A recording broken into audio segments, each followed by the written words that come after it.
escuché.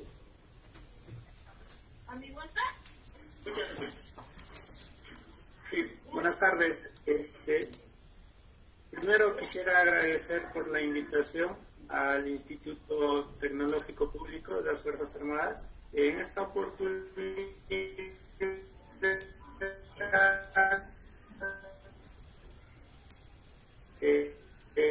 voy a compartir algunos alcances sobre lo que es el análisis sísmico de edificaciones.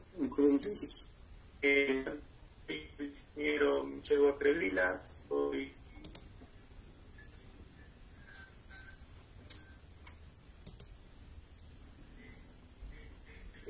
actualmente laboro que esta información que voy a compartir sea del agrado de todos ustedes. Nuestro planeta Tierra está constituido por 12 placas continentales. Tenemos placas de grandes tamaños, 6 placas de grandes tamaños, como es la placa del Pacífico, la placa de Norteamérica, la Euroasiática, y 6 de menor tamaño, como son las placas de Nazca o la placa caribeña. ¿Qué es lo que pasa con estas placas que conforman la Tierra?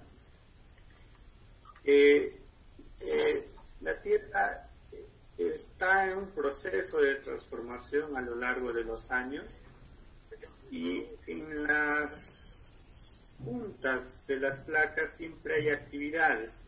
Pueden haber desplazamientos, de tal manera que algunas placas están separándose entre ellas o algunas están chocando sobre ellas.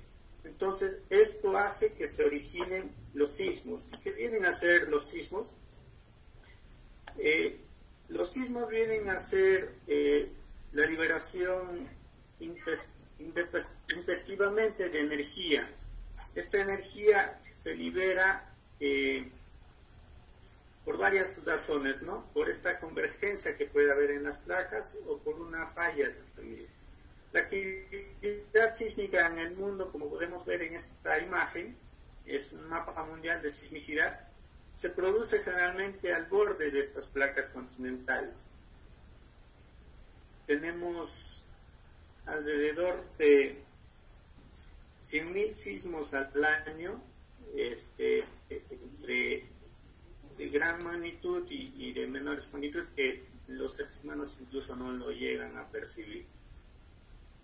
El Perú está ubicado en una zona bastante sísmica, por eso es la importancia para el Perú de conocer su realidad y tomar las medidas necesarias para poder mitigar este riesgo sísmico, ¿no? El Perú está ubicado entre la placa Nazca y la sudamericana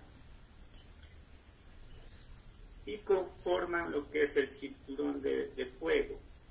Esta zona es donde se produce la mayor cantidad de actividad sísmica en el mundo. Los grandes terremotos se han producido en esta zona, ¿no? Comprende los países de Chile, Perú, Ecuador, Norteamérica, Estados Unidos, Japón, Nueva Zelanda y Oceanía. Entonces, ¿qué pasa con nuestra? ¿Cuál es el origen de nuestros sismos en el Perú? Tenemos la placa de Nazca, que se está en un proceso de subducción de la placa de América. ¿Qué quiere decir esto? Esta placa de Nazca, que viene a representar el de color morado, en esta imagen de acá, se va metiéndose hacia adentro sobre la placa sudamericana. Se estima que alrededor del año hay un desplazamiento de 7 a 10 centímetros. Entonces, ¿qué es lo que pasa? En algún punto este movimiento se va a estar impedido justamente por la placa sudamericana. Entonces, a medida que pasan los años, esa restricción del movimiento va a hacer que se acumule energía, ¿no?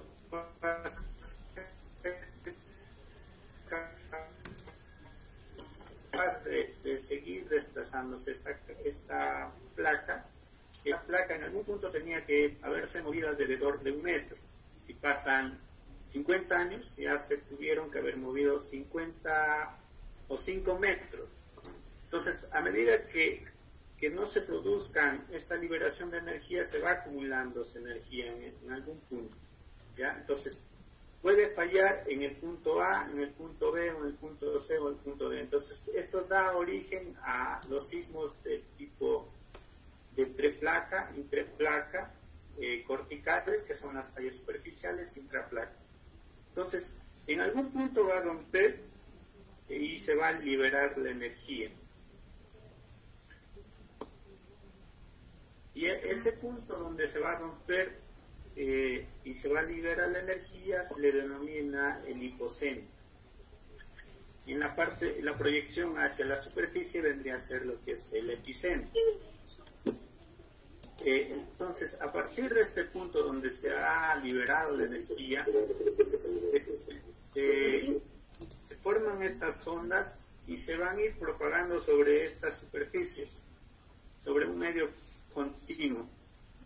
Primeramente puede ser sobre roca y luego, dependiendo del tipo de suelo, esta propagación de ondas puede variar su comportamiento, puede haber amplificación de ondas, es decir,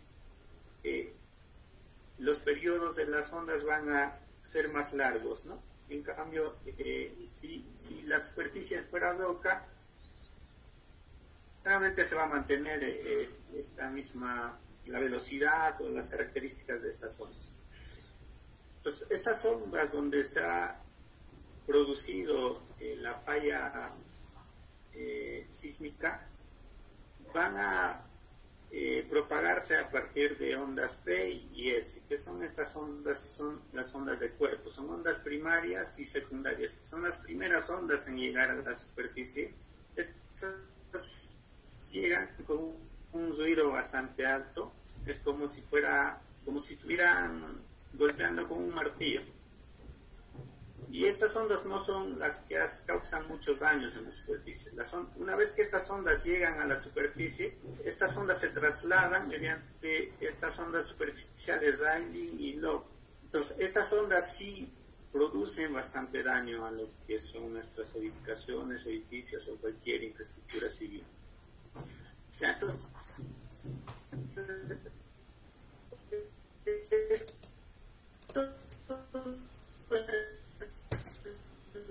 podría ser lo que es el origen de los sismos, pero también las medidas correspondientes. Muchas veces se deja a un segundo plano esa realidad y no tomamos las consideraciones que deberíamos y esperamos a que haya un evento bastante grande para recién tomarle la importancia. Entonces, ¿qué es lo que pasa con esta propagación de ondas? ¿Cómo afectan a nuestros edificios? Esta propagación de ondas van a tener periodos y frecuencias, al igual que nuestras estructuras. Por ejemplo, las estructuras de un piso, de 5 o 10 pisos, o los edificios bastante altos, tienen un periodo de vibración característico. ¿Y qué es ese periodo de vibración? El periodo de vibración lo podríamos hacer una analogía mediante este columpio. Entonces, ¿quién no se ha montado en un columpio de niño, no? Imaginemos que el columpio vendría a ser nuestra estructura, de un grado de libertad. Una estructura de pequeña altura, de un piso, este columpio tendría que tener las cuerdas bastante cortas, ¿cierto? Y una estructura de piso bastante altos tendría que tener una cuerda bastante alta. Entonces, ¿cómo es el movimiento de un columpio? Imaginemos que este columpio representa nuestro edificio y el sismo vendría a representar la persona que va a usar el columpio.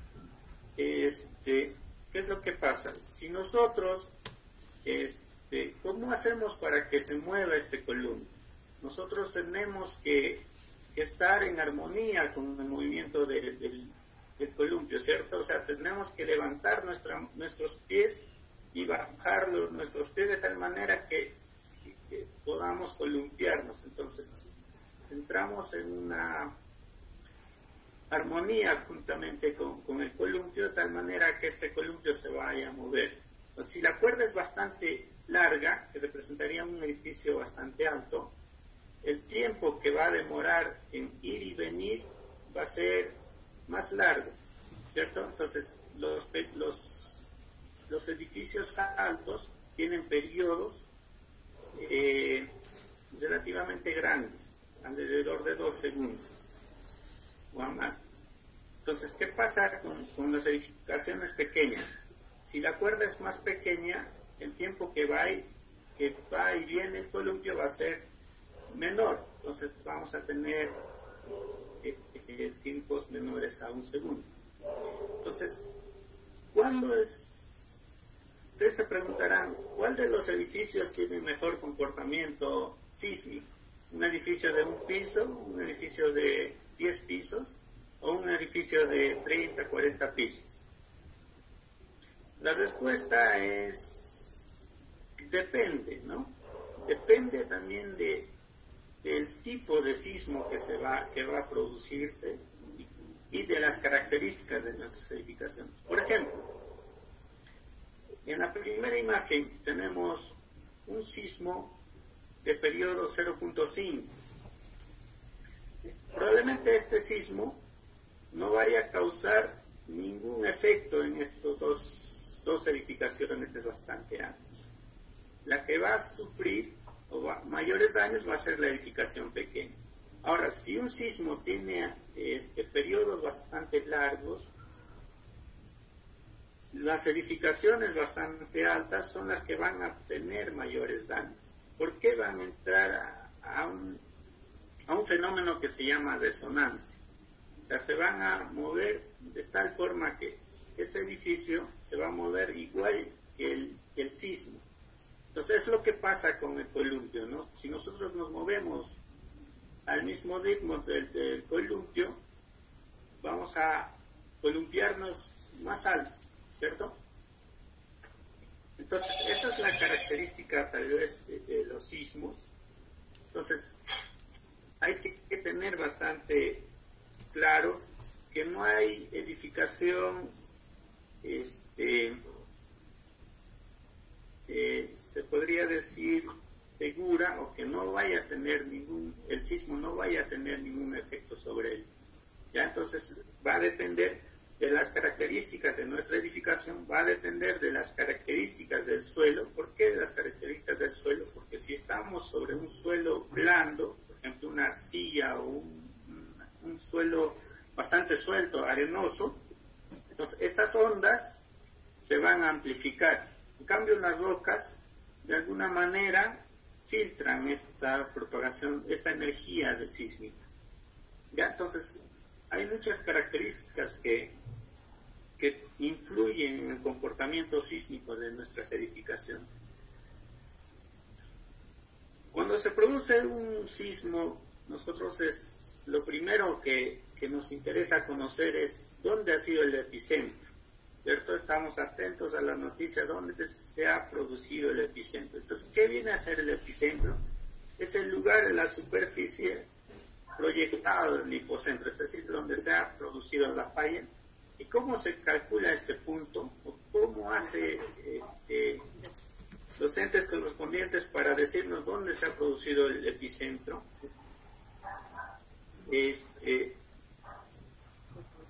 Se calcula el lugar exacto a partir de 3 instrumentos del sismógrafos ubicados en 3 puntos distintos, ¿no? Por ejemplo, en esta imagen tenemos una medición en Tokio, otra medición en San Francisco y otra medición en Sydney. Entonces, a partir de estas mediciones, ellos miden en qué tiempo se han registrado esas ondas y la velocidad. ¿Ya? Ustedes pueden, a partir de la aceleración del suelo, ustedes pueden tener la velocidad y el tiempo.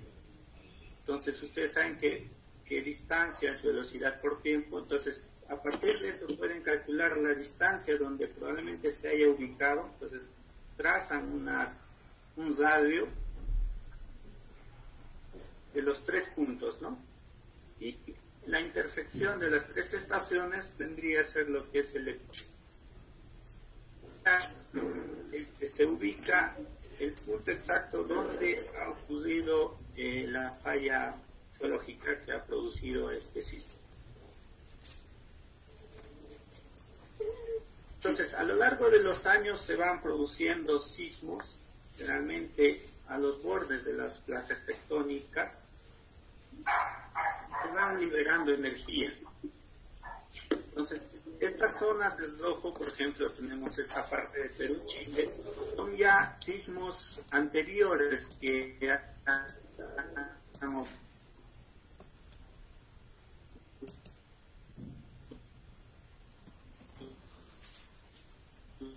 y ha habido ya liberación de energía, y esta ha sido el área entre el 1974 en Lima,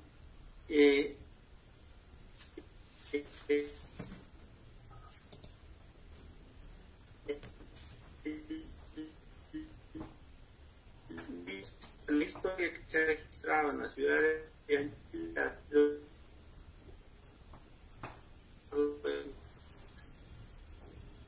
entonces nosotros ya tenemos esto,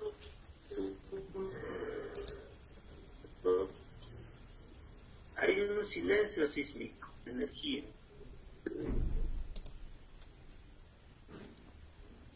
Entonces se espera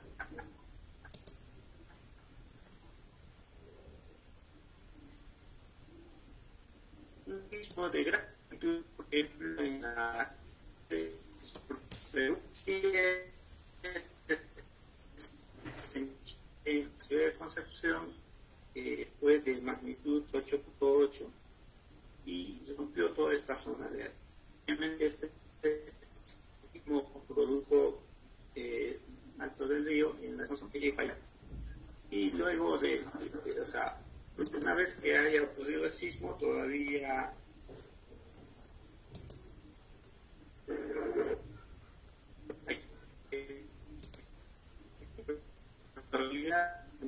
ocurrió un tsunami,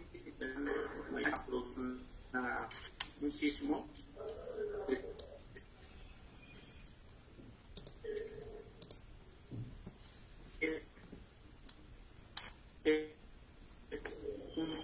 de magnitud, ha producido bastante daño alrededor de región. En el Perú fue el de Pisco del 2007. Este sismo fue de 7.9 magnitud momento.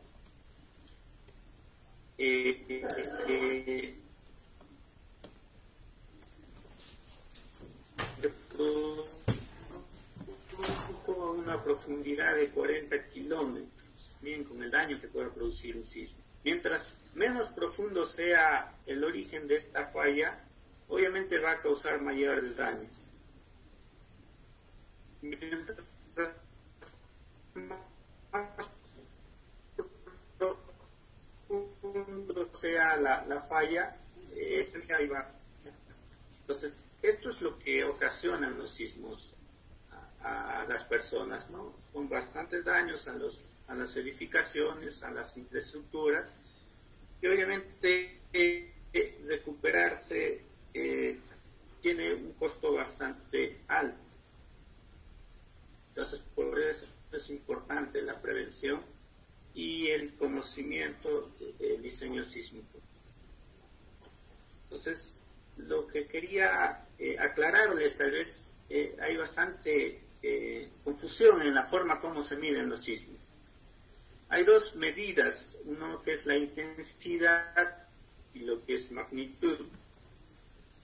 La intensidad de un sismo se mide en grados, ¿ya? Hay 12 grados, dependiendo cuál es la percepción y la ubicación de estos sismos. Hay sismos de grado 1, 2, 3, 4, en números romanos hasta el grado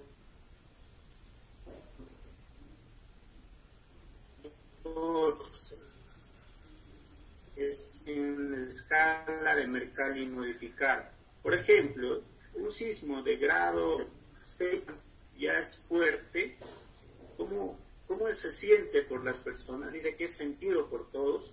Muchos se asustan y salen a la calle. Algunos muebles pesados se mueven, pocos casos de paredes caídas o chimeneas dañadas, poco daño, ¿no? Entonces, mediante los podemos calificar.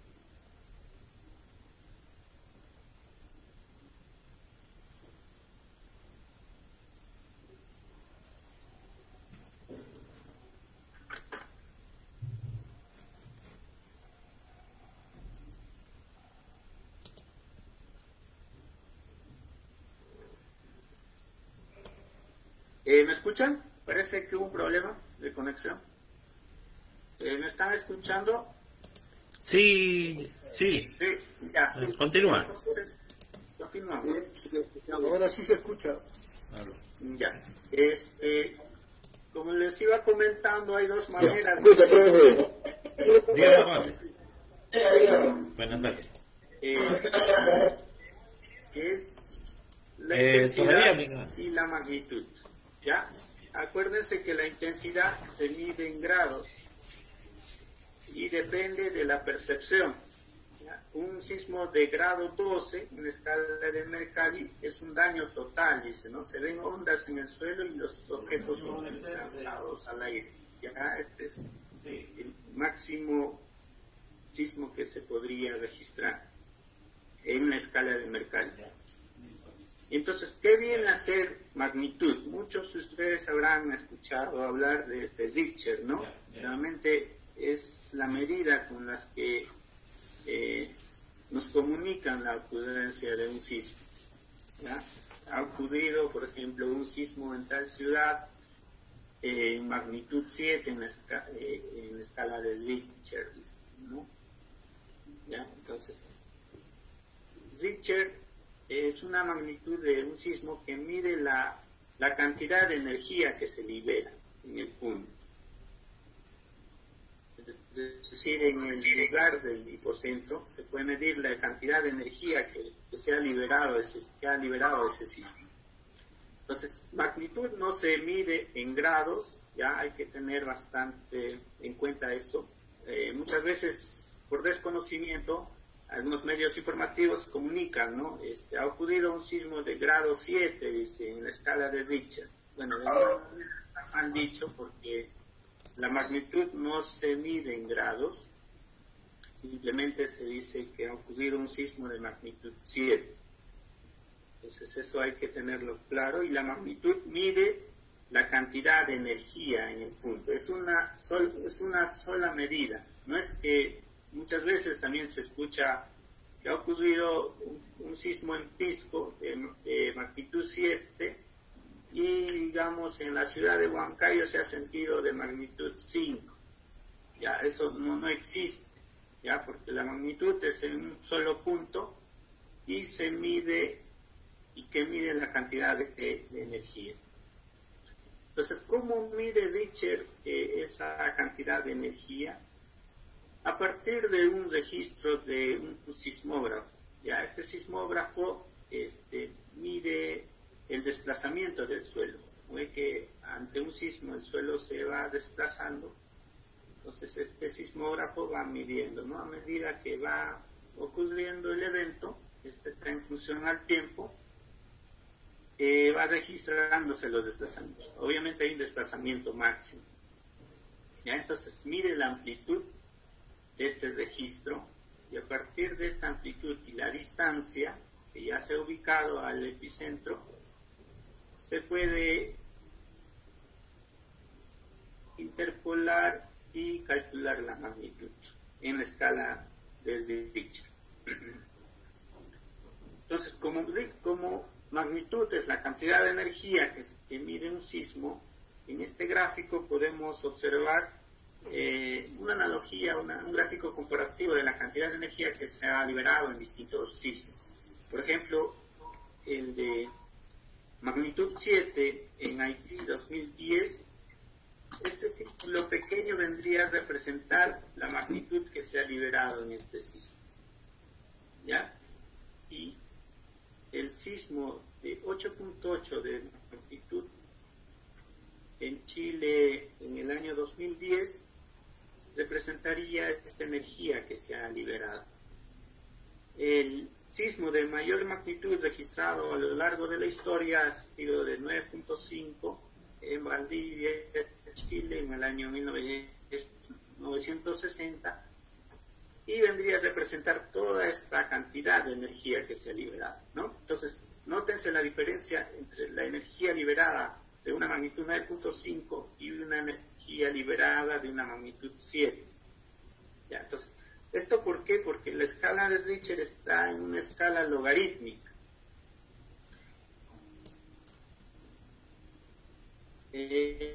Acá podríamos tal vez notar esta proporción de energía liberada de distintas magnitudes. En este gráfico de acá tenemos la magnitud 2, 3, 4, 5 hasta 10, y en esta libera una energía equivalente a kilos de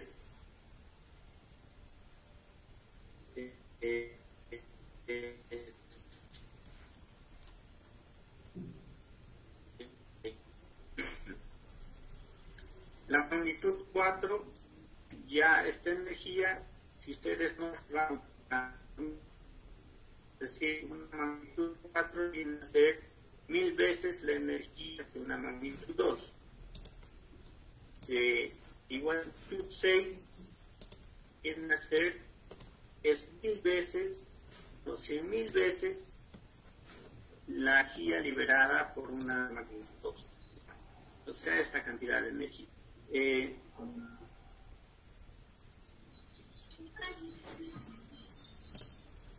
El número de sismos, de 1.000.000 de sismos, este sismo generalmente no se llega a percibir por los humanos. De magnitud 6 alrededor del mundo al año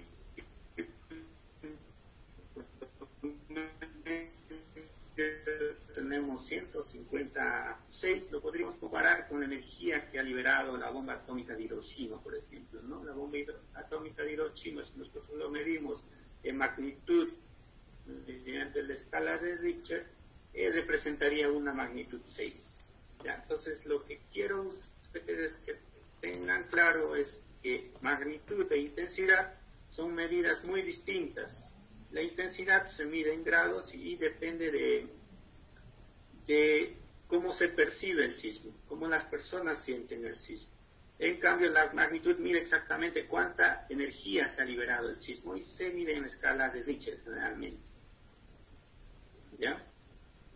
A partir de una magnitud alrededor de 8, desde 7.9, ya la escala de Richter ya no es estable. Entonces, se ha optado por utilizar una magnitud de momento, este MW.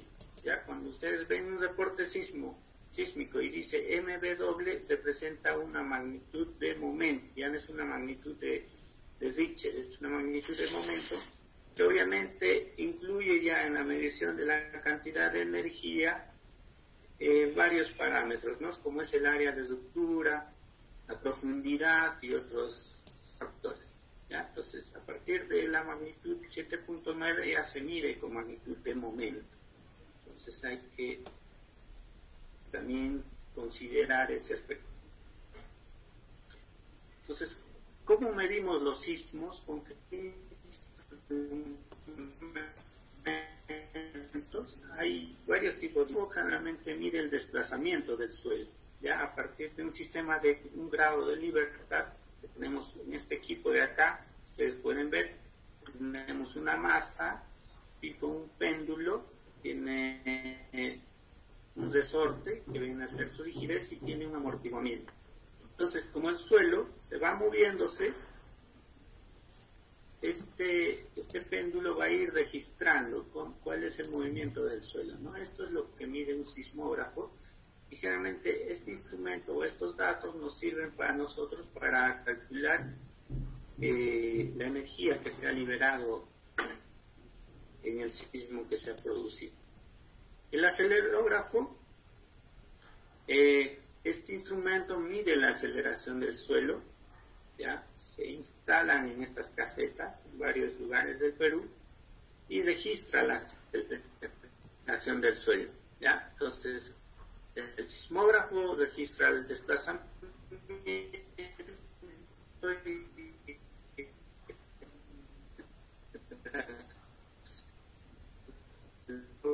la aceleración.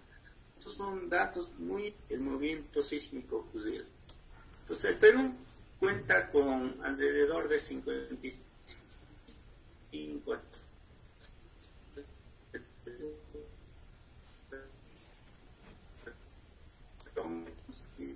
a lo largo y ancho del Perú, del Instituto de la Facultad de Ingeniería de Posgrado y el CISMI, que cuenta alrededor de 47 acelerógrafos digitales, ¿no? Que están igual distribuidos en el Perú. En total, en Perú, o sea, considerando con los acelerómetros de Sensico, tenemos alrededor de 150 acelerómetros, ¿no? Entonces, estos acelerómetros miden la aceleración del suelo, del sismo que vaya a ocurrir a lo largo o que vaya a afectar el Perú.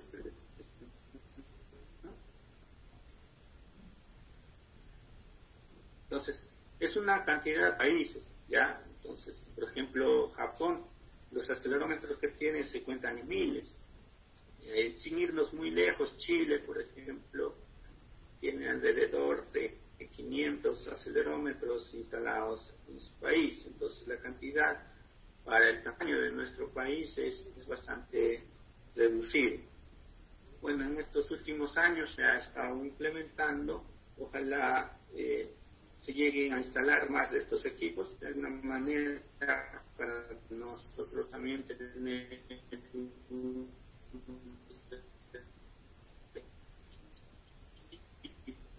registro sísmico, ¿no? Y poder estimar cuál es el cumplimiento histórico ante un evento sísmico. Ya.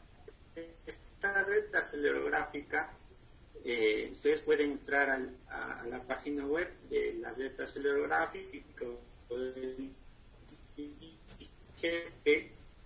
Entonces ahí están los en el Perú que han sido registrados por estos acelerómetros. Entonces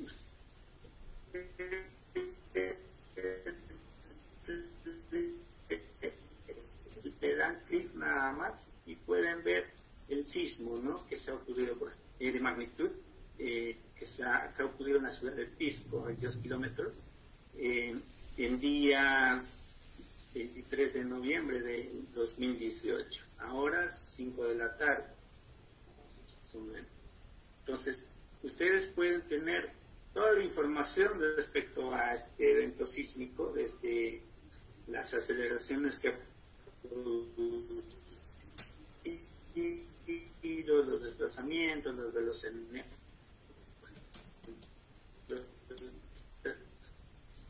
el reporte de la estación de la Universidad de San Carlos. Tienen el tiempo, tienen la aceleración en las dos direcciones, norte, sur, este, oeste, ¿no? Y esto vendría a ser la velocidad. Este es el reporte que nos presentan también las red acelerográficas.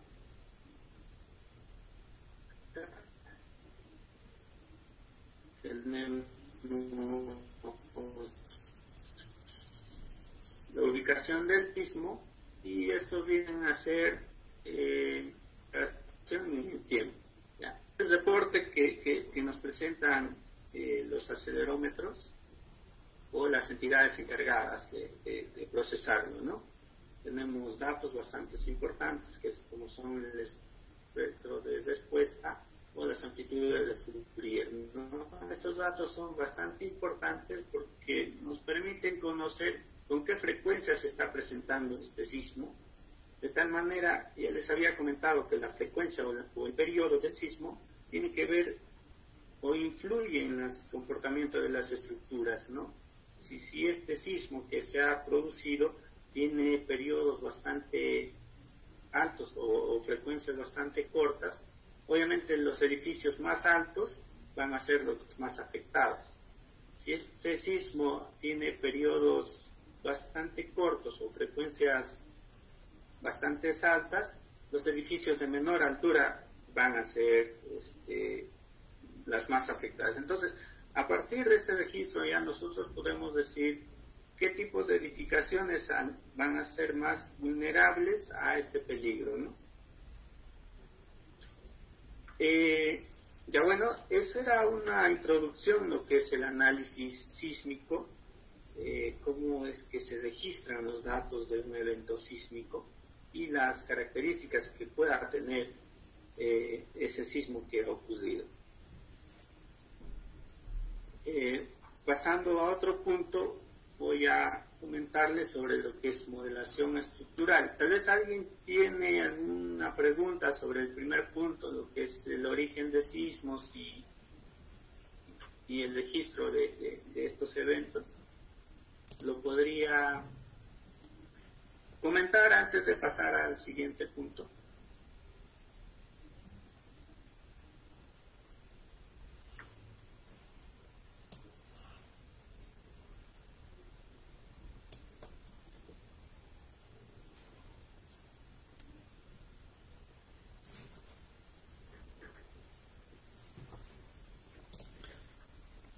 Parece que no tenemos preguntas, Michelle. Ya, bueno, entonces voy a proseguir lo que es lo que viene a ser lo que es la modelación estructural. Entonces, nosotros como ingenieros estamos en la obligación de diseñar unas estructuras que hagan frente a este tipo de eventos, es decir, estructuras sismoresistentes, de tal manera que no produzcan el mayor daño posible y además evitar, digamos, la pérdida de vidas humanas. Entonces hay ciertas herramientas que nos permiten llevar nuestras edificaciones a modelos computacionales que puedan estimar la respuesta de nuestras edificaciones ante fuerzas sísmicas, ¿no? Entonces de eso se trata el diseño sísmico, en poder primero estimar la fuerza que va a provocar en nuestro edificio el sismo, y eso se calcula a partir de los registros y el comportamiento de nuestra estructura, ¿no? A partir de eso nosotros tomar, digamos, las medidas correspondientes, diseñar, por ejemplo, el tamaño de nuestras columnas, el tamaño de sección de nuestras vigas, las alturas que puedan tener nuestras edificaciones o el tipo de material o las medidas que correspondan, ¿no? Entonces, generalmente lo que se hace es representar de esta manera una edificación. Este está en un modelo 2D, donde representamos nuestro edificio. Esto vendrían a ser las losas y las columnas, ¿no? Y las fuerzas sísmicas y desplazamientos van a ocurrir en cada piso. Eso es lo que nos interesa conocer. Obviamente el sismo se produce en la base y tenemos que estimar cuánto se va a desplazar nuestra estructura ante ciertas fuerzas sísmicas, ¿no? Entonces, nuestros diseños básicamente están dados por esta distorsión. Nosotros tenemos que evitar que no haya demasiado desplazamiento en nuestros edificios. ¿Qué pasa si hay grandes desplazamientos? Nuestra estructura puede ser inestable e incluso puede llegar al colapso. ¿Ya? Entonces hay que controlar las deformaciones para disminuir el daño. Entonces hay también modelos en 3D que se utilizan mediante softwares computacionales. Este es un edificio, por ejemplo, acá hay un modelo de un edificio que vendría a ser un módulo de aula típica en el Perú, que está conformado por aulas en los 2 pisos.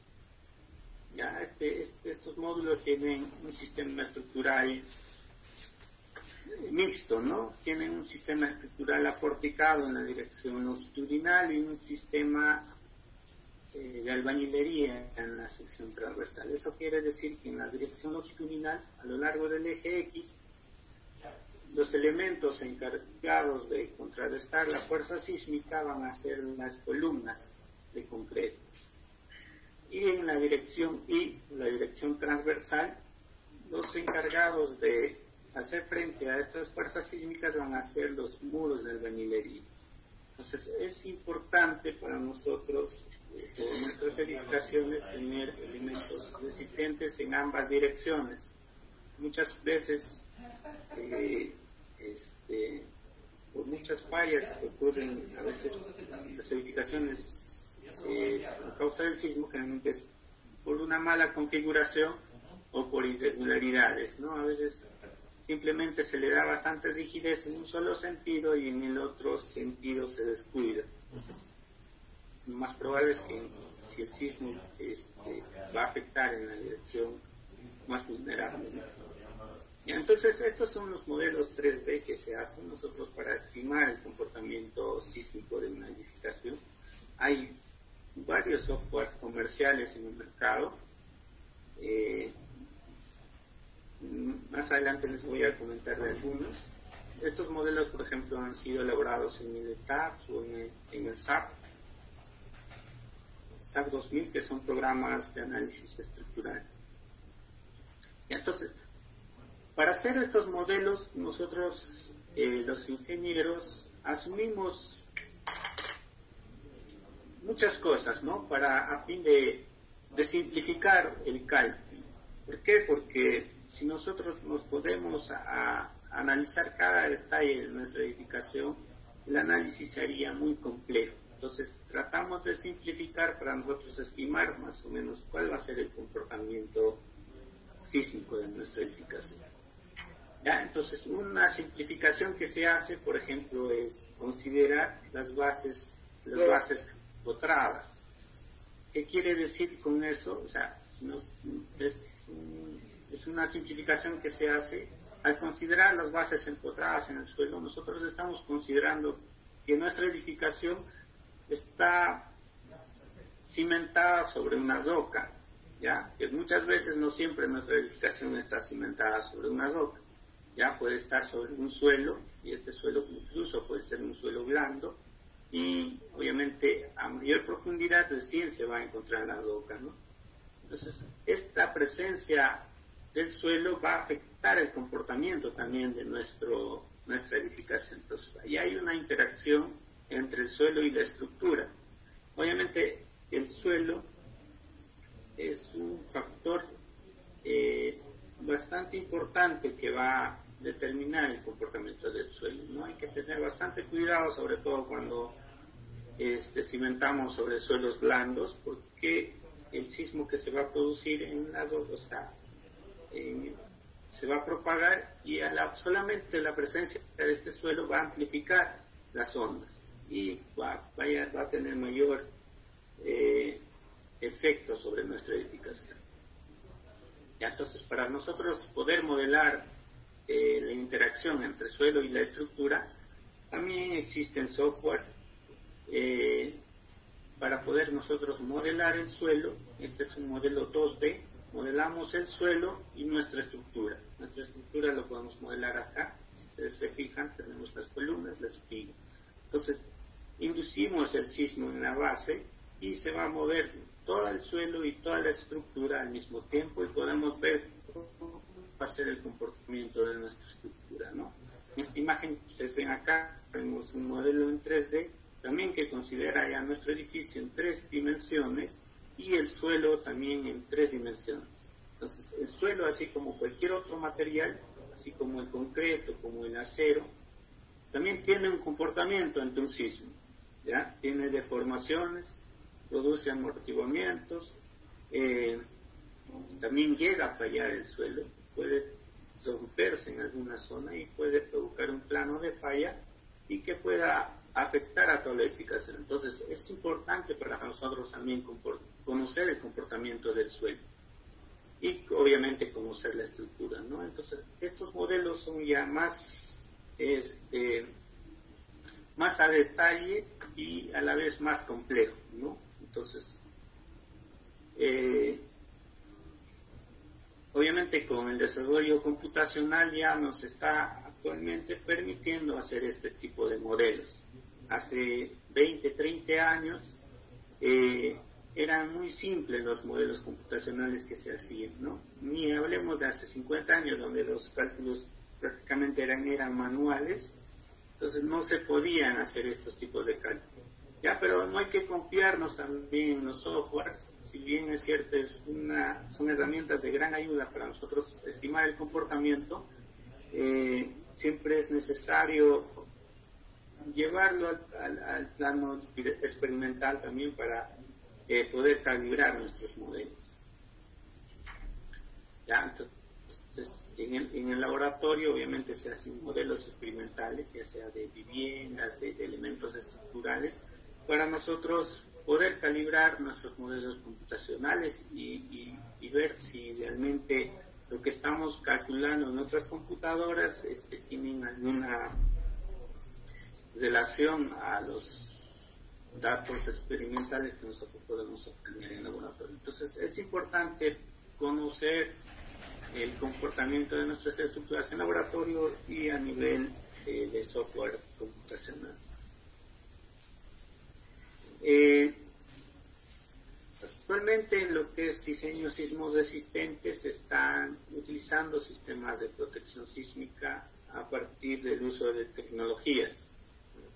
De tal manera que se están utilizando disipadores sísmicos y aisladores sísmicos. ¿Ya? Una estructura sismo resistente nosotros lo podemos diseñar obviamente a partir de, por ejemplo, colocar elementos muy rígidos, por ejemplo este muro, de tal manera que haga sismo resistente a nuestra edificación. ¿Ya? Muchas veces en un evento sísmico, a veces nosotros notamos que las edificaciones bastante antiguas son tal vez las que hayan sufrido menor daño, ¿no?, que las edificaciones modernas o construidas de los últimos años.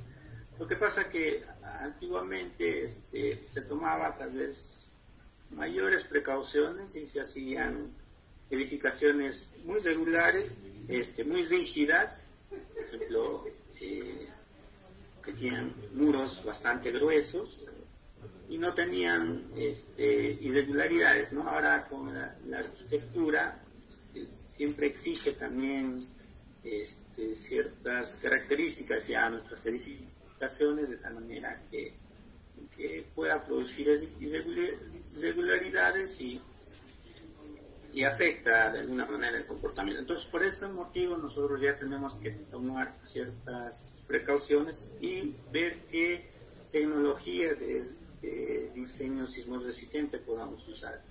Lo que son los disipadores sísmicos, básicamente son amortiguadores que se colocan en la estructura.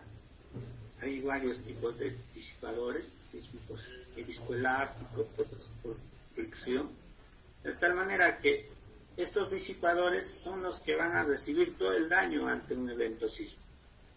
¿Ya? Estas son las que se van a dañar.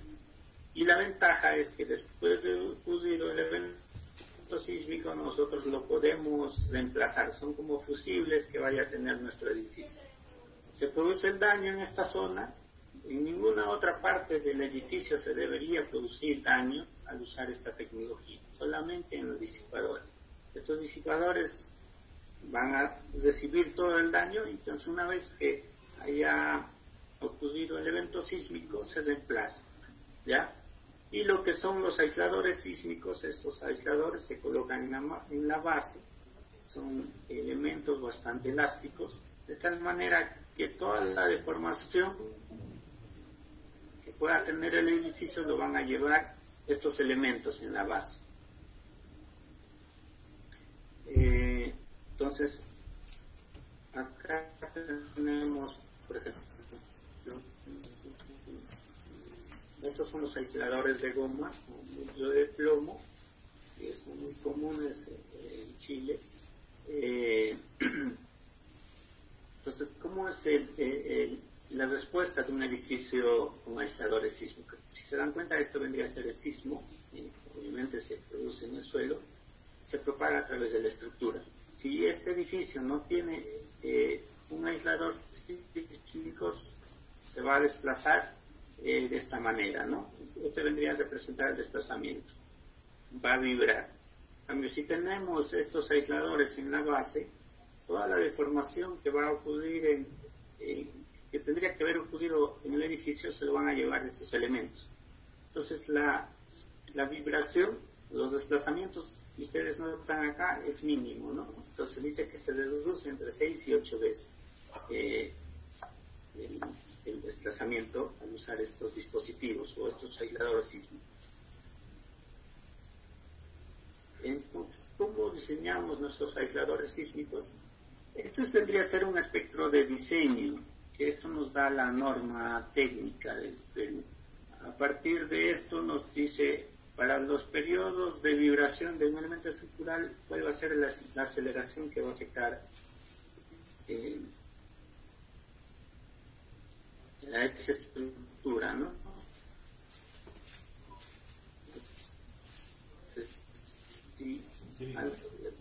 Edificios menores a 10 pisos. Si nosotros diseñamos un dispositivo bastante flexible, obviamente el periodo de vibración de estos elementos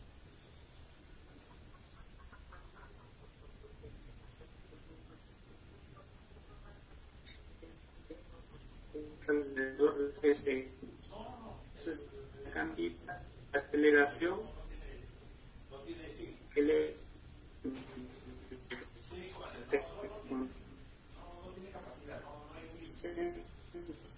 la mayor cantidad de energía. Entonces, de esta manera se definen los aisladores. Simplemente se coloca una base que absorba toda la deformación. El amortiguador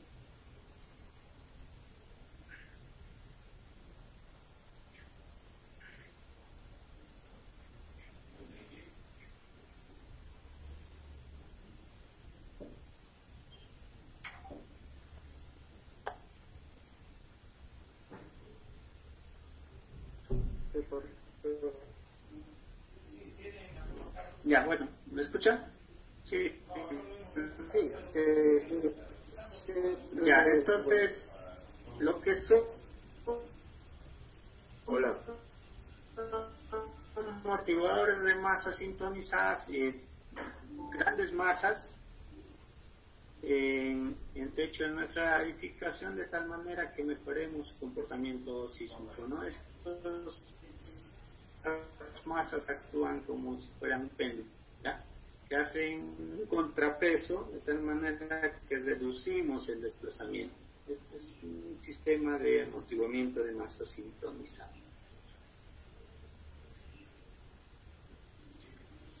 Entonces, para lo que es la práctica, los métodos de análisis sísmico, hay varios tipos de análisis sísmicos que se hacen a una edificación. Tenemos los métodos lineales y no lineales. En lo que son métodos lineales tenemos el análisis elástico, estático y el dinámico. Y a métodos no lineales que son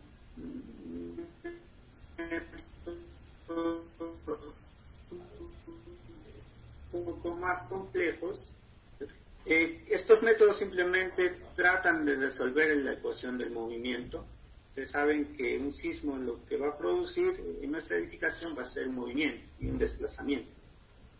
Entonces, tratan de resolver esta ecuación, que viene a ser la ecuación del movimiento. Esta parte de acá representa las fuerzas y este de acá la masa por la aceleración, ¿no? Es la segunda ley de Newton. Entonces, ¿qué parámetros representa N? N vendría a ser la masa de la edificación. La masa, ¿cómo la obtenemos? A partir del peso de la edificación. ¿Ya? Entonces, el peso va a incidir directamente en el comportamiento de nuestra estructura, ¿no? Obviamente, estructuras más pesadas. C vendría a representar lo que es el amortiguamiento. ¿Qué representa el amortiguamiento? Es el amortiguamiento de una estructura es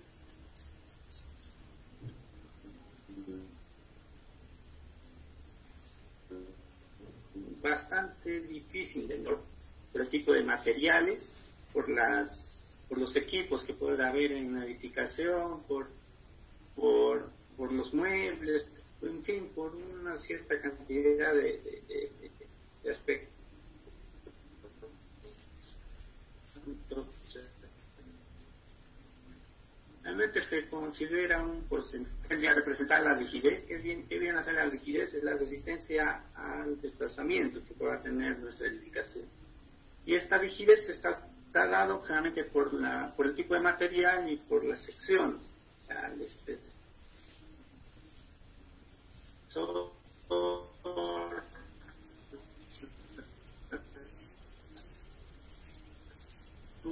La sección. Ya, entonces, M es la masa y simplemente tenemos que resolver esta ecuación del movimiento. Ya, entonces, al resolver esta ecuación del movimiento, nosotros podemos calcular los desplazamientos, las aceleraciones y las fuerzas que van a ocurrir en nuestro edificio.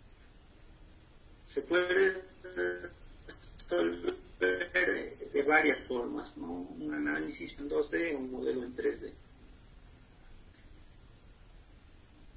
Entonces, ¿qué es lo que nos dice la norma? Es 030 diseño sismo resistente peruano. Lo mínimo que nosotros tenemos para construir una edificación que hacer es respetar nuestra norma técnica, ¿no? Al menos respetando nuestra norma nos va a garantizar que nuestra edificación sea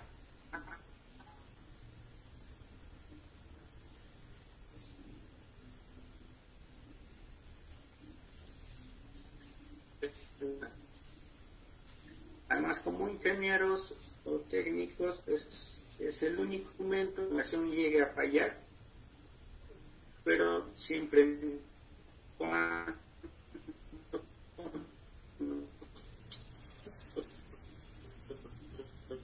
hayamos respetado la norma, tener los principios de sismos resistentes son básicamente continuidad de servicios básicos, por ejemplo, hospitales. O sea, un hospital no puede dejar de operar después de un movimiento sísmico, ¿no? Entonces, resulta que es una edificación bastante esencial. O minimizar los daños de la propiedad. ¿Ya? Entonces, la norma técnica no te asegura que tu edificación no vaya a tener daños. ¿Ya? O sea, la norma técnica trata de prever que pueda haber daños en edificio, pero que no llegue a colapsar, ¿no? De tal manera que no haya pérdidas de vidas humanas. Porque diseñar una estructura que no vaya a sufrir daños, la verdad que es bastante antieconómico, ¿no? Tendríamos que destinar bastante dinero para podernos asegurar. Entonces, la norma también en su artículo 28-29 nos dice qué análisis tenemos que hacer para el análisis sísmico. Hay un análisis estático o un análisis dinámico. Por ejemplo, el análisis estático nos dice que está permitido para cualquier edificación en la zona sísmica 1 y alturas menores a 30 metros. El análisis dinámico modal espectral se calcula a partir de una aceleración espectral. Una aceleración espectral que vendría a ser esto de acá, que está en función a estos parámetros, Z, U, C, S, T y R. Z viene a ser la zonificación de acuerdo al peligro sísmico. El Perú está dividido en 4 zonas sísmicas, como pueden ver en el mapa.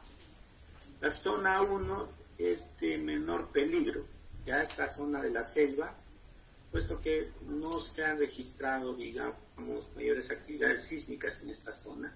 Y la zona 4 obviamente es la de mayor peligro. Y a partir de estas zonas le podemos asignar un factor para nosotros calcular esta aceleración que vaya a tener el suelo, nuestra aceleración. U viene a ser o representa el uso que se le va a dar a la edificación, dependiendo si es un hospital, una escuela, un teatro o una vivienda. Obviamente, cuando la edificación es esencial, este factor va a ser mayor a 1, ¿no? Es alrededor de 1.5.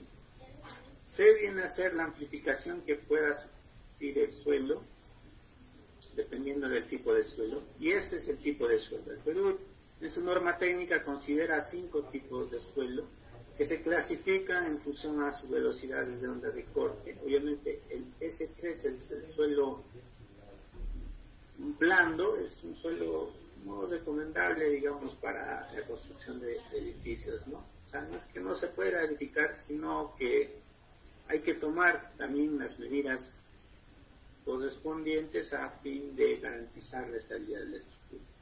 Entonces, de acuerdo al tipo de suelo también tenemos un factor, y ese viene a ser un factor de reducción. O sea, a esta fuerza sísmica nosotros le vamos a reducir la fuerza dependiendo del tipo de material que nosotros vayamos a utilizar en nuestra edificación. Por ejemplo, pues si vamos a utilizar un material de concreto o una albañilería o de acero, este factor de reducción va a variar, ¿ya? O también depende del sistema estructural que nosotros vayamos a tener. Esta es una reducción que se hace a la fuerza sísmica. Si nosotros no redujéramos la fuerza sísmica, tendríamos un espectro lineal. O sea, esto vendría a ser en realidad la fuerza sísmica, ¿no? Pero si nosotros diseñamos con esta fuerza, obviamente nuestras secciones de elementos estructurales van a tener que ser muy grandes para poder garantizar nuestra estructura. Por eso es que se reduce esta fuerza sísmica a fin de garantizar que en nuestra edificación vaya a ocurrir daño, ¿ya? Daño, pero no llegar al colapso. A modo práctico les quería hacer una pequeña demostración sobre el uso de un programa de análisis estructural con la finalidad de modelar esta pequeña edificación de 5 pisos, ¿ya? Que tiene una altura de entre pisos de 3 metros, la distancia entre columnas son de 6 metros. Vamos a hacerlo en un modelo 2D. Vamos a representar la parte frontal de la edificación, ¿ya? Considerando un diafragma rígido. ¿Qué quiere decir diafragma rígido? Que las losas unen todos los elementos estructurales, ¿no? Ya sean todas las columnas o muros. Entonces las losas vienen a ser un diafragma rígido, de manera que este desplazamiento de este punto va a ser igual al desplazamiento de este punto en el mismo piso. Es una simplificación también que se hace a los modelos, y estos vienen a ser los grados de libertad. Es decir, un grado de libertad es la libertad de movimiento que tiene un punto, ¿no? Este punto, por ejemplo, se puede mover en la dirección X, en la dirección Y, o también podría girar. Entonces, si nosotros tenemos un edificio con mayor altura, vamos a tener mayores grados de libertad. Y obviamente se complica también los cálculos, porque cada grado de libertad es un grado de tamaño de matriz. Si este edificio tiene 20 grados de libertad, eso quiere decir que nosotros tenemos que resolver una matriz de 20 por 20, ¿ya? Entonces, ¿se imaginan lo difícil que habría sido resolver esa matriz hace 50 años, ¿no? Obviamente ahora con la ayuda de computadoras ya no es tan difícil resolver una matriz de 20 por 20. Por eso es que muchas veces se trataba de reducir esta cantidad de grados de libertad. Y obviamente las edificaciones antiguas también eran, de alguna manera, no tenían todos estos grados de libertad. Se trataba de poner mayores cantidades de losas, de todas formas. ¿Por qué? Porque no se podía calcular, ¿no? Si una matriz de 3 por 3, la inversa es ya, toma su tiempo manualmente. Imagínense una matriz de 20 por 20. Para esto vamos a utilizar un registro sísmico, vamos a hacer un análisis de tiempo-historia, vamos a utilizar un registro sísmico de terremoto del año 2010 en Chile, que ustedes pueden descargarlo, así como hay registros en el Perú, en la página del Instituto Geográfico del Perú, lo pueden descargar de este link, ¿no? Este es de la Universidad de Chile. Entonces ustedes ingresan el año y descargan ese registro. Lo que van a tener van a ser los datos de aceleración. ¿ya? Tienen una cantidad, por ejemplo, para este registro de 17.000 puntos y que están espaciados a intervalos de 0.010 segundos. La máxima aceleración ha sido de 286 centímetros por segundo al cuadrado. Y este vendría a ser el registro de aceleración en el tiempo, ¿no? Tenemos un registro alrededor de 160 segundos y la máxima aceleración se ha dado alrededor de los 80 segundos, que es de 286 metros segundo cuadrado. Entonces, a partir de este registro sísmico vamos a ver cómo va a ser el comportamiento de esta estructura utilizando un software. Voy a compartirles el software.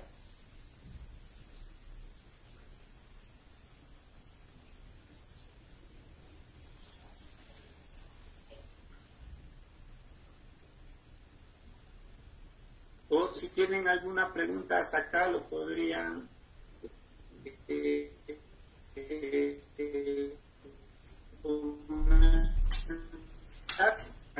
antes de pasar a esta parte demostrativa.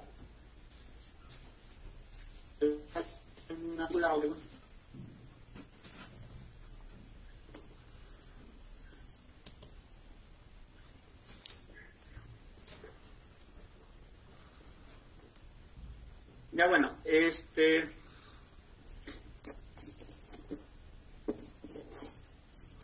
es un software estructural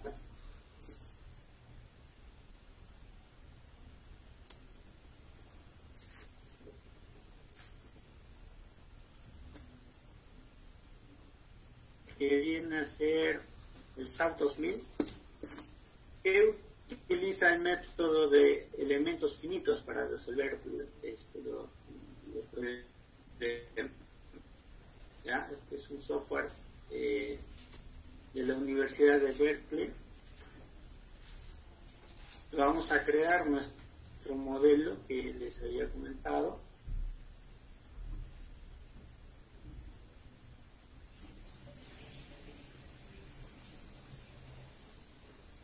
Las unidades colocamos en Newton para fuerzas, metro,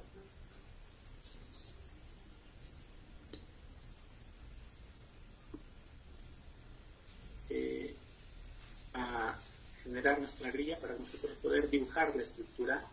Entonces, tenemos tres ejes, ¿no? X, Y y Z. Ejes vendría a ser la horizontal, Z la vertical, y la Y vendría a ser en la otra dirección.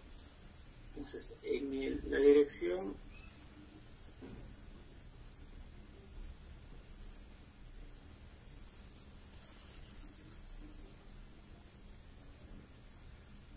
teníamos que la altura del entrepiso 3 metros. Entonces colocamos la grilla.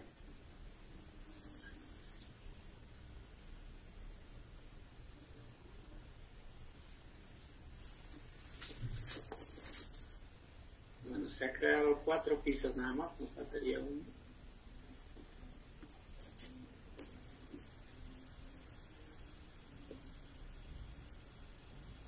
Ya tenemos una grilla para nosotros poder representar nuestro edificio. Lo primero que tenemos que hacer es definir el material, qué tipo de material va a formar nuestros elementos estructurales. En este caso lo vamos a considerar concreto.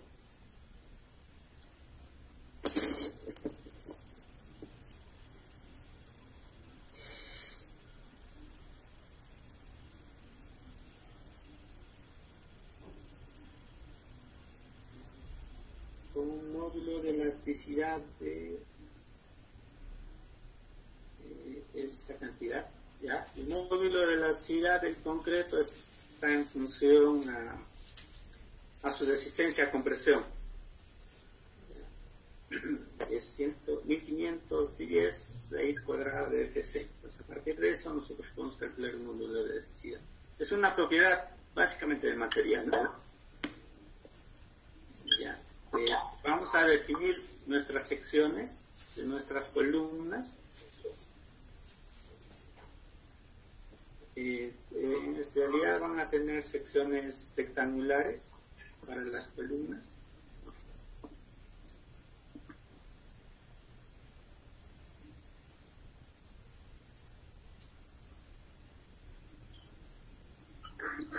Hacer nuestras columnas en concreto. No vamos a considerar todavía lo que es deformación por corte. Entonces, esta vendría a ser la sección de nuestras columnas, y la sección de nuestras vigas también van a ser rectangulares, de ancho 0.40 y de peralte 0.60. Le decimos que el material es concreto y que no vamos a tener deformaciones a corte, solo deformaciones por flexión. Ya, entonces ya definimos nuestras secciones, las columnas y vigas, y vamos a empezar a graficar. Entonces graficamos, le decimos qué partes van a ser las columnas. Entonces vamos indicando en la guía que hemos creado, le damos que esta parte son las columnas. Es importante darle de nodo a nodo, no vayan a hacer esto, ¿no? O sea, por simplificarse. Como es un programa de elementos finitos, es importante que haya conexión de nodo a nodo. Mientras mayor cantidad de nodos exista, el programa va a tener mayor precisión. Entonces, y los elementos horizontales van a ser las vigas.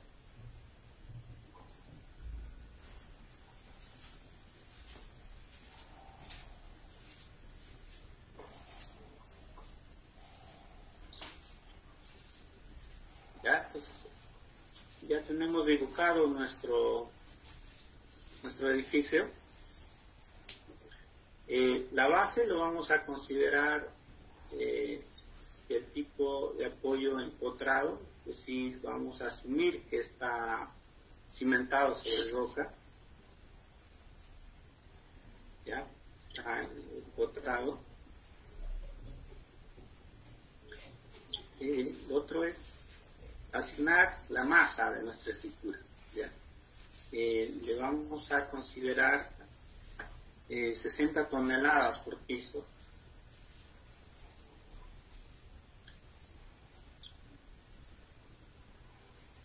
Entonces, seleccionamos y le asignamos la masa. 60 toneladas vendría a ser 60.000 kilogramos masa. Como vamos a hacer un análisis solamente en la dirección horizontal, vamos a considerar solamente la traslación en el eje X. ¿Ya?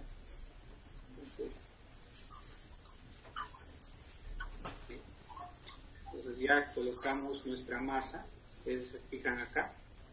Estamos considerando el diafragma rígido. Eso quiere decir que la losa, este punto o este nodo, con este nodo va a tener que deformarse de la misma forma. ¿Ya? Pues eso es lo que hacen las losas aliteradas o las losas de concreto. Hacen que esta deformación en este punto y este punto sean lo mismo. Entonces en el programa también tenemos que indicarle que esta losa de acá va a ser un diafragma rígido. Entonces, a partir de definir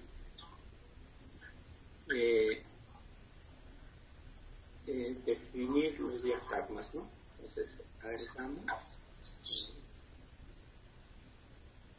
que va a estar restringido en el eje Z y damos OK. Para el primer piso, hacemos lo mismo para el segundo piso.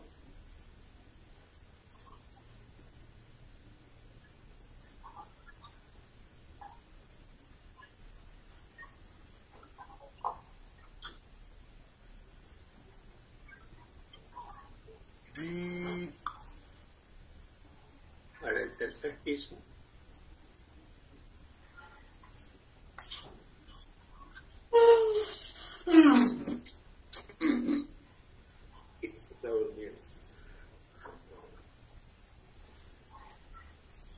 Ya, y completamos para el cuarto y quinto piso.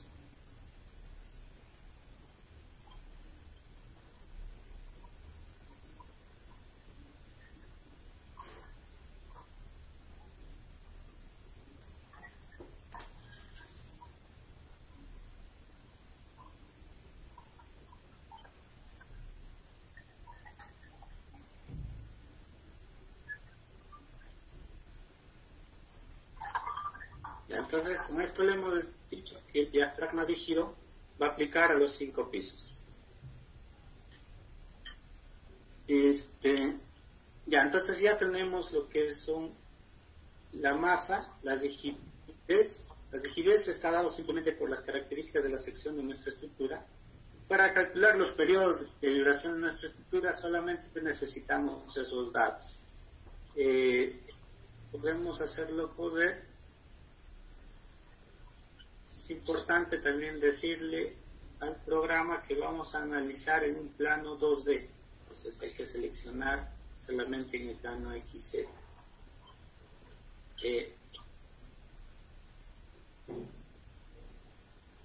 Podemos nuestro programa.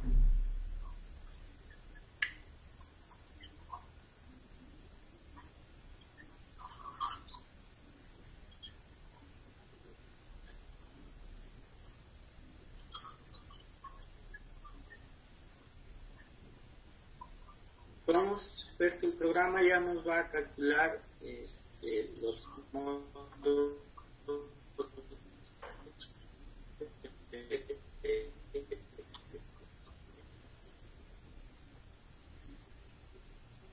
vibración.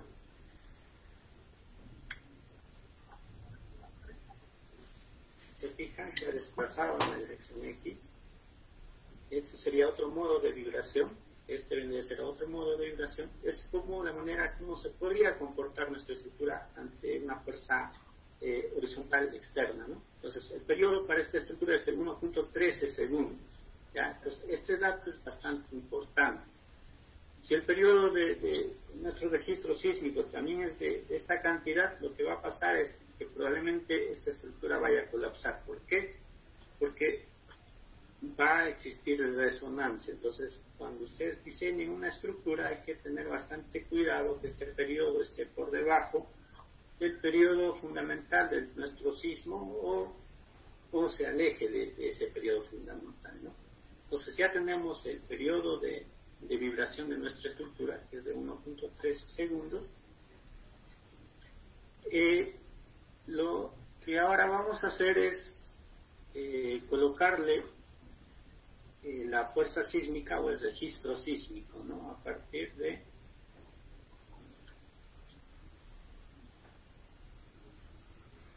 un registro de tiempo-historia.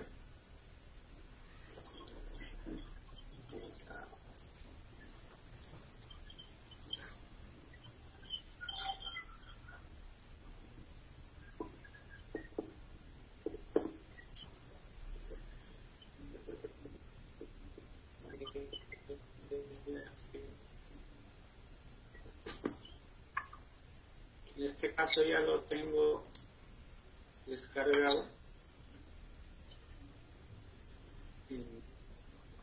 Que vendría a ser el registro sísmico.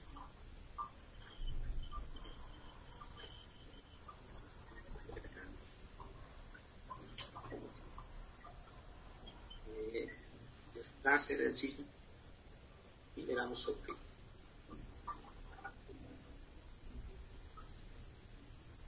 ¿Ya? Entonces le decimos también al programa que en su cálculo considera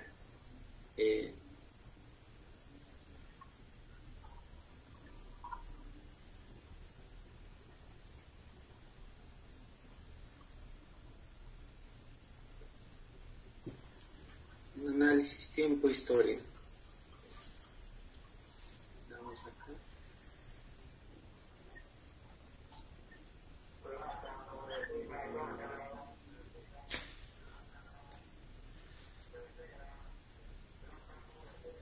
Ya, como el registro está en centímetros, es importante cambiar las unidades.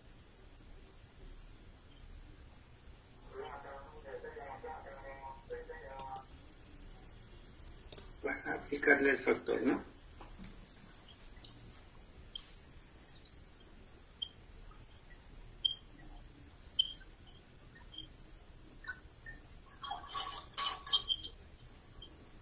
Ya vamos a hacer un análisis tributaria.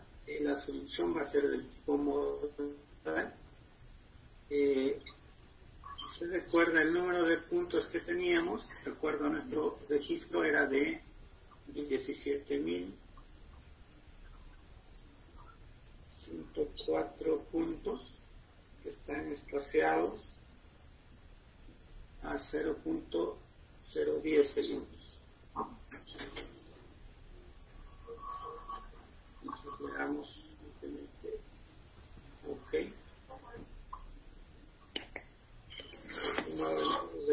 Vamos a considerarle así. Y de esta manera hemos cargado el sismo en nuestro modelo. Falta ese modelo, ¿no? Acá ya está el análisis. Podría ir a ver.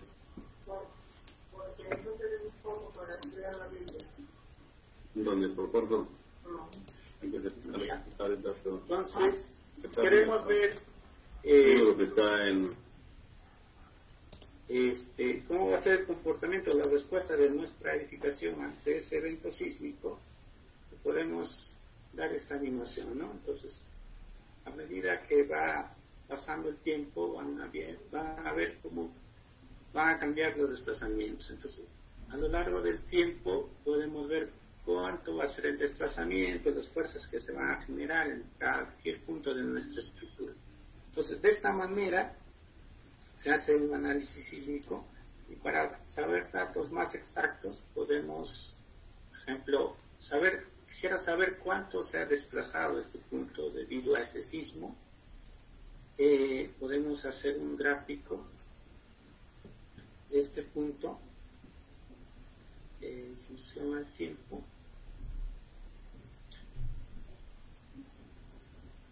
Y conocer, por ejemplo, el desplazamiento. ¿Ya? Entonces, esto representaría el desplazamiento. Si se dan cuenta, se ha desplazado, estas en unidades de centímetros, se ha desplazado alrededor de 12 a 15 centímetros. Entonces, ¿en qué tiempo? A los 80 segundos, ¿no? Al inicio, el desplazamiento es mínimo. Hay un punto donde, obviamente, las amplitudes de nuestro sismo también son mayores, y ocasiona que nuestra estructura se haya desplazado en mayor medida. ¿Ya? Entonces, de esta manera nosotros podemos saber la respuesta en cada instante de nuestra estructura. Y a partir de esto, nosotros ya empezamos a diseñar los elementos estructurales, las columnas, las vigas, y de tal manera que garanticemos un adecuado comportamiento sísmico, ¿no?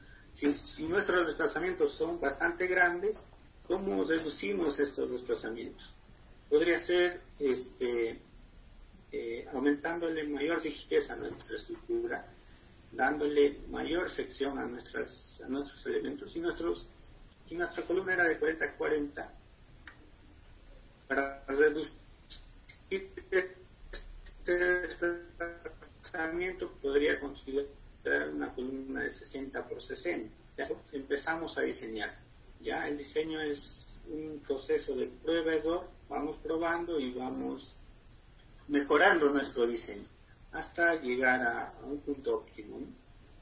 Entonces, este programa es bastante interesante.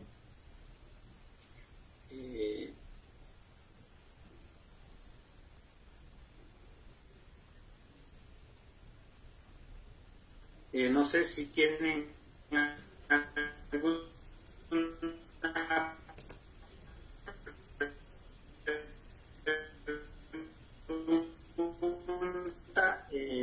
En realidad, el tema de análisis o historia, ya de la respuesta de una edificación a lo largo del tiempo en función a un registro medido de un evento real. Ya en este caso ha sido un sismo medido, el sismo del 2010 en la ciudad de Concepción, Chile. No sé si tengan alguna pregunta o comentario con respecto a la presentación.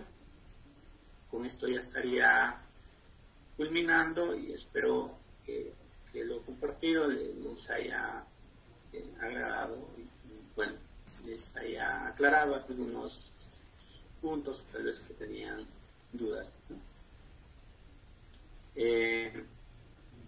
Con esto terminaría. Bueno, ¿alguien tiene alguna pregunta?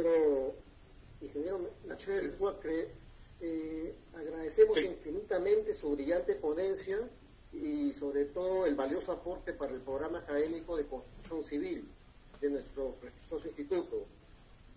Más bien quisiera presentarte a nuestro director general, que seguramente querrá agradecerte personalmente, el general de brigada Gonzalo Cabrejos. Si le prende su micro, por favor.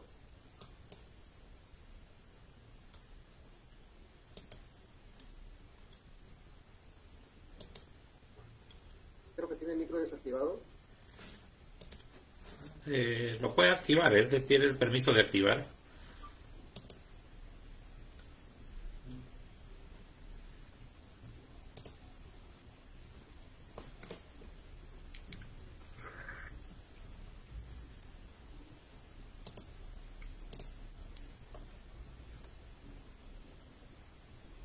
Hola, buenas noches. Hola. Buenas. Sí, caballero, una pregunta quisiera hacer. Sí, ¿qué tal? Aprovechando que todavía no está el general Cabrejos, quería hacerle una pregunta. Buenas noches. Antes que nada, agradecerte la charla, estuvo muy didáctica, muy entretenida. Era referente a los aisladores sísmicos y su vida útil. No sé si vos estás al tanto de si después de un sismo, de cuál es la vida real de estos aisladores. Sí, claro,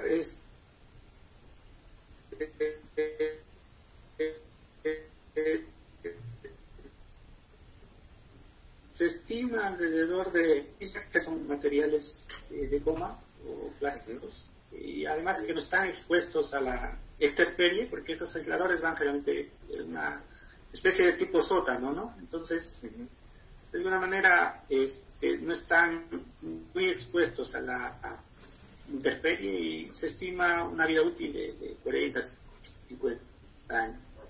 Y obviamente requiere de mantenimiento. Está bien. Si puedo modelar los aisladores en SAP. Sí, si permite modular en el programa que nos acabas de mostrar. Sí, o sea, obviamente para modelar se hacen varias hipótesis, ¿no? Sí se puede estimar, digamos, el comportamiento. Ya viene el análisis no lineal, es un material bastante elástico y supera, digamos, el rango elástico, ¿no? Entonces, hay un tema no lineal. Obviamente hay softwares más complejos que tal vez toman en consideración ya todos los parámetros.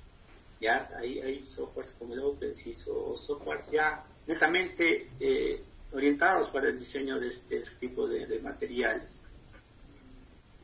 Pero sí se puede hacer una estimación. O sea, ya va también por el criterio ya del diseñador, ¿no? Perfecto. Muchas gracias. Ingeniero, buenas noches. Quisiera hacer una consulta. ¿Qué ventajas tiene el programa ETAP con respecto al SAP? Sí, bueno, son en realidad de la misma línea. El programa ETAP es un programa orientado netamente a lo que es edificaciones. ¿Ya? Entonces, en cambio, el programa SAP es un programa estructural general, donde se pueda hacer todo tipo de modelos, de reservorios, muros de contención, o cualquier otro, por ejemplo, los techos aligerados, o las estructuras metálicas, cualquier tipo de estructura, ¿no? Que puedas modelar. En cambio, el programa ETAPS es un programa orientado al tema de edificaciones, de estructuras de edificios, básicamente. ¿Ya? Entonces ya hay algunas, hay algunas herramientas que permiten que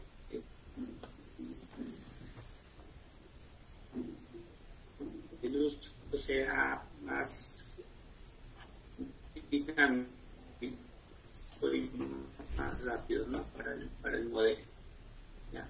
Por ejemplo, asignar, viajar más rígido piso por piso, ¿no? Y eso lleva un tiempo. En cambio, en el programa ETAPS ya automáticamente puedes hacer que te reconozca que ese piso es de diafragma rígido, ¿no? Y entonces, situaciones de esa forma.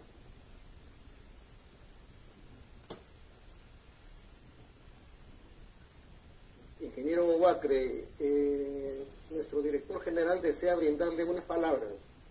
Te presento al general de brigada Gonzalo Cabrejo, director general de nuestro instituto. Ingeniero Michel Huacre, ¿no? En mi calidad de director del Instituto de Educación Superior, tenemos público de Fuerza Más, tengo el honor de decir unas pequeñas palabras, agradecerle por todo el conocimiento vertido. Estamos en una etapa muy buena en el mundo y creo que los medios de comunicación virtuales están cobrando un rol protagónico, ¿no? Y mi director de unidad, la comunidad estudiantil del instituto y todos nuestros amigos que esperan prosperar y tener conocimiento, que el conocimiento se comparte. Le agradezco mucho por su deferencia y espero que otros oportunidades nos acompañen. Muchas gracias.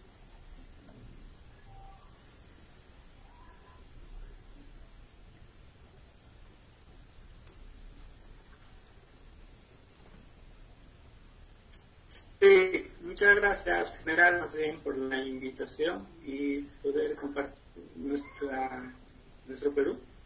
Pero no descuidemos también que el Perú es un país bastante sísmico.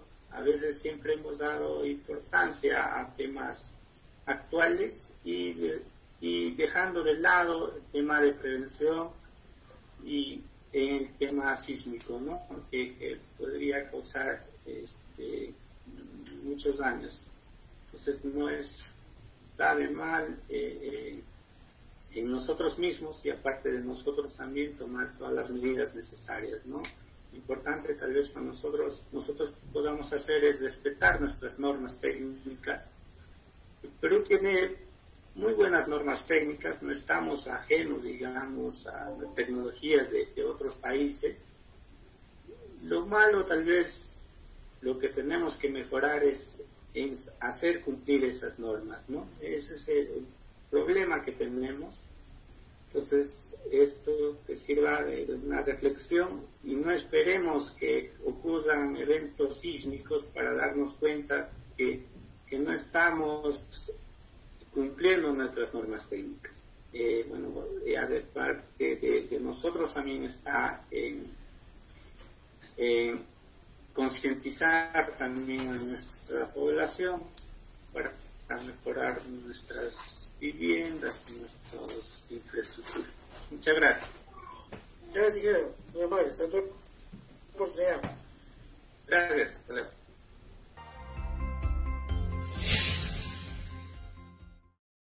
Gobierno del Perú. El Perú primero.